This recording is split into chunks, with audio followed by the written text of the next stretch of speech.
வணக்க மக்களே, welcome to the pantry show. இன்னைக்கு ஷோல நம்ம பார்க்க போறது மிஸ்ஸஸ் தேஷ்பாண்டே அப்படின்ற ஹிந்தி வெப் சீரிஸோட ரிவ்யூ. ஜியோ ஹாட்ஸ்டார் ஓடிடி ஆப்ல தமிழ் டப்பிங்கோட அவைலபிளா இருக்கு. மொத்தமா 6 எபிசோட்ஸ் தான். ஒரு எபிசோடுமே ஆவரேஜா ஒரு 40 மினிட்ஸ் டியூரேஷன். ஒரு சின்ன சைஸ் சீரிஸ்.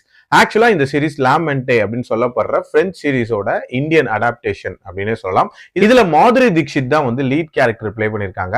இது ஒரு காப்பி கேட் சீரியல் கில்லரை கண்டுபிடிக்கிறதுக்கான ஒரு தேடல் படலம் அப்படின்ற மாதிரி தான் இந்த கதை போகும். இந்த சீரிஸோட ஸ்டார்டிங்லேயே பாத்தீங்கன்னா சிட்டிக்குள்ள வெவ்வேறு இடங்கள்ல நிறைய கொலைகள் நடக்குது, அதுவும் ஒரே ஸ்டைல்ல. அதாவது ஒரு நைலான் கயிறை வச்சு கழுத்தை இறுக்கி கொலை பண்றது அப்படின்ற மாதிரியான ஒரு ஸ்டைலு. இதே மாதிரி இதுக்கு முன்னாடி கொலை பண்ண நபர் தான் வந்து மாதுரி தீக்ஷித். ஆக்சுவலா தேஷ்பாண்டே தான் அவங்களோட பேரு. பட் பிரசன்டா வந்து ஜீனத்துங்கிற பேர்ல வந்து ஹைதராபாத் ஜெயில இருப்பாங்க. அதுவும் அவங்க பண்ண ஒரே கொலைக்கு மட்டும் தான் வந்து தண்டனை அப்படின்றது அனுபவிச்சுட்டு இருப்பாங்க. சோ தேஷ்பாண்டேவை பத்திய இன்ஃபர்மேஷன் அப்படின்றது எந்த ரெக்கார்ட்ஸ்லயுமே இல்ல. அப்படி இருக்கும் போது அவங்களோட ஸ்டைலை எப்படி காப்பி பண்ண முடியும் அப்படின்ற ஒரு கேள்வி இருக்கு. சோ அவங்களுக்கு தெரிஞ்ச ஒருத்தரால தான் அது பண்ண முடியும் அப்படின்றதுக்காக அவங்கள வச்சு இந்த இன்வெஸ்டிகேஷனை டிரைவ் பண்றாங்க. அந்த இன்வெஸ்டிகேஷனை தேஜேஸ் அப்படின்ற ஒரு போலீஸ் ஆபீசர் நடத்துறாரு.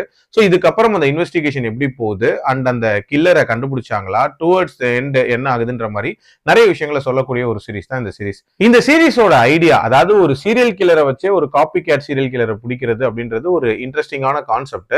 அதுலயும் அந்த சீரியல் கில்லரோட லைஃப்ல நடந்த சம்பவங்களை வச்சு அந்த இன்வெஸ்டிகேஷனை டிரைவ் பண்ணதுங்கிறதுமே ஓரளவுக்கு நீட்டா போச்சு.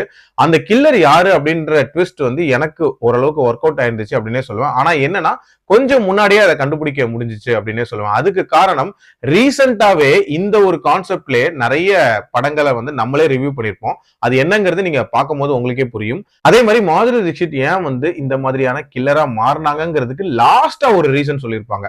அந்த ரீசன் அப்படின்றது பயங்கர டிஸ்டர்பிங்கா இருந்துச்சு அப்படின்னே சொல்லலாம். இன்ஃபேக்ட் அந்த போர்ஷனே ஒரு மாதிரி டிஸ்டர்பிங்கான போர்ஷன். மற்றபடி அவங்க லைஃப்ல நடந்த மற்ற விஷயங்களை வந்து ரொம்ப டீடைல்டா சொல்லல அப்படின்னே சொல்லலாம். அது ஒரு மிகப்பெரிய டிராபேக்கா தான் நான் பாக்குறேன். அதே மாதிரி இந்த இன்வெஸ்டிகேஷன் இன்னும் கொஞ்சம் இன்டென்ஸா கொண்டு போயிருக்கலாமோ அப்படின்ற ஒரு ஃபீலுமே இருந்துச்சு. லாஜிக்கலா இன்னுமே நிறைய லூப் ஹோல்ஸ் இருக்கும் அப்படின்ற ஒரு ஃபீலுமே இருந்துச்சு. அதாவது திடீர்னு வந்து நம்ம மாதுரி தீக்ஷித்துக்கு நிறைய விஷயங்கள் ஞாபகம் வருது அப்படின்ற மாதிரி எல்லாம் காட்டியிருப்பாங்க. சோ அதெல்லாம் கொஞ்சம் ஓவரா இருந்துச்சு. அண்ட் நிறைய இடங்கள்ல ரொம்ப ஈஸியா எஸ்கேப் ஆகுற மாதிரிலாம் இருக்கும். சோ இதெல்லாம் கொஞ்சம் இன்னுமே பெட்டரா பண்ணியிருந்திருக்கலாம். பட் ஓவரால் கடைசி வரைக்குமே எங்கேஜிங்கா பார்க்க வைக்கிற மாதிரியான ஒரு சீரிஸ் தான். என்னோட ரேட்டிங் 3/5. அடல்ட் கண்டென்ட்டை பொறுத்த வரைக்கும் இது ஸ்ட்ரிக்ட்லி ஃபார் அடல்ட்ஸ். அதுக்கேற்ற மாதிரி பிளான் பண்ணிக்கோங்க. மீண்டும் அடுத்த விமர்சனத்தில் சந்திக்கிறேன். நன்றி, வணக்கம்.